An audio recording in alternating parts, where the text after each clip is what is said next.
Okay, Secretary Panetta, let's start with these new revelations or new claims by the president. Who do Americans look to be the adult who says, here's what's happening? Well, what I see here is that this president is making the same mistake past presidents made when they face scandals, that he's trying to divert attention. They're trying to obfuscate. They're trying to cover up. They're trying to somehow raise other issues. And in the end, it's going to be the truth that will determine what's involved here, and not tweets, but the truth. We had an instance where this week the Attorney General's had to recuse himself from investigations into campaign events. We've got now you've got investigative intelligence committees investigating. I mean, do you think people just need to wait for the intelligence committees in the House and Senate to do their work, or is there some better route, you think, to trying to get at what are now several sets of issues? There's the Russian meddling, and now the claims that the president has made, quite extraordinary claims. And maybe you can, given your experience, put them into some kind of context for the president to claim that his predecessor was wiretapping him and comparing him to Nixon and McCarthy. You know, the best advice I could give the president and this administration is to get ahead of this. Don't get behind it. Get ahead of it. Present the facts as they know it, and commit themselves to cooperating with the investigations that are going on. This issue is not going away. It's not going away. There's too much here. We found the Russians to have tried to interfere in our election process. We have a situation now where the administration has denied contacts with the Russians, and we're finding out that that's not true, that there have been contacts with the Russians. And lastly, the president himself has raised this issue. His whole national security team has condemned the Russians and Putin, and he still winds up defending Putin. So you put all of that together, it may not lead you to some kind of collaboration or collusion, but it raises issues that have to be investigated. That's why you need a bipartisan, an independent, a thorough, and a credible investigation. When you say independent, but that can still be within the Congress. Yeah, no, I think as you've seen, these are responsible members of Congress who want to look into this issue. I think they deserve the opportunity to do that. I hope they don't run into problems, because if they do run into political problems in the course of this investigation, then we may very well have to turn to a special prosecutor. What do you think other countries think about when they look at this? Does this have you've got the president accusing his predecessor, you've got investigations into the president. How does that affect our standing as other countries look at America? You know, it's sending a terrible message out there. I can tell you, based on my own conversations with people abroad, that they're very concerned about the administration, about the president. They're concerned about whether he truly is going to be committed to the kind of world leadership that we've seen the United States provide. But every time these things happen, every time he tweets, every time these issues come up that indicate that there's obviously something to this Russian issue, and the administration is not cooperating. When that happens, when he accuses a past president of wiretapping without any evidence of that being the case, it makes us vulnerable. It weakens the United States, and it makes us vulnerable to our enemies. That's the danger. Speaking of enemies of the United States, North Korea, the New York Times has a piece today about U.S. efforts using cyber warfare to basically hurt the North Korean missile system. Should Americans be in fear of a cyber retaliation by the North Koreans?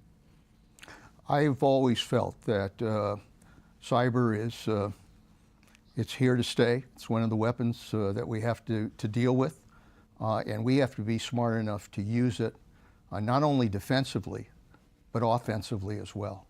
And I think the stories you're seeing indicate that the United States is on the cutting edge of that kind of technology. President Trump is most concerned about North Korea. Does he have it right in terms of all the global threats? He seems to be most concerned about North Korea. Do you share that concern? Well, there are a number of threats that are out there, that we're dealing with a very dangerous world. I think the Pentagon feels that Russia's at the top of the list because of the nuclear threat, and I understand that. But we also have to worry about North Korea and the unpredictability of that leader. We have to worry about the Middle East and the chaos there. There are a number of crisis points that the United States has to consider. And the problem is when we're diverted, when the president is diverted from paying attention to those crises, we pay a price. All right.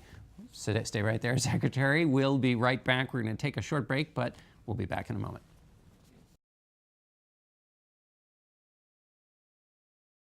And we're back with Leon Panetta. President Trump has suggested that he wants $54 billion in defense spending next year. What does the Defense Department need? Is that a good idea, and what would they spend it on? You know, the worst thing that they could do is to go through a roller coaster ride on defense spending, where we're down, increase it dramatically, the next year take it back down. We've gone through this sequester process, which has literally impacted on our readiness. So yes, we need an increase to try to deal with the readiness issue. But what we really need is a gradual increase and certainty in the budget. And if you're not providing certainty as to where the defense budget is going, you can talk about increasing it all you want. You're going to create chaos in terms of the Defense Department. And how do you get, you mentioned the sequester, that was that draconian budget cuts as a result of not reaching budget agreements. How do you get that certainty in budgeting for the Defense Department or anywhere else for that matter? Well, John, what has to happen in this town, and it hasn't happened for a long time, is that the President and the Congress have to come to a budget agreement that really deals with this $20 trillion debt that we face.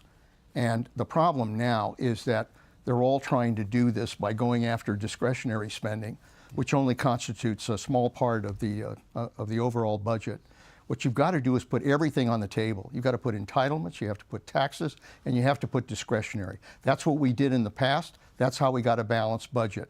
We're not going to be able to deal with the budget unless there's that kind of agreement. And that's essential, not only for purposes of the budget, but for the American people to understand what our priorities are for the future. The president said he won't touch Medicare.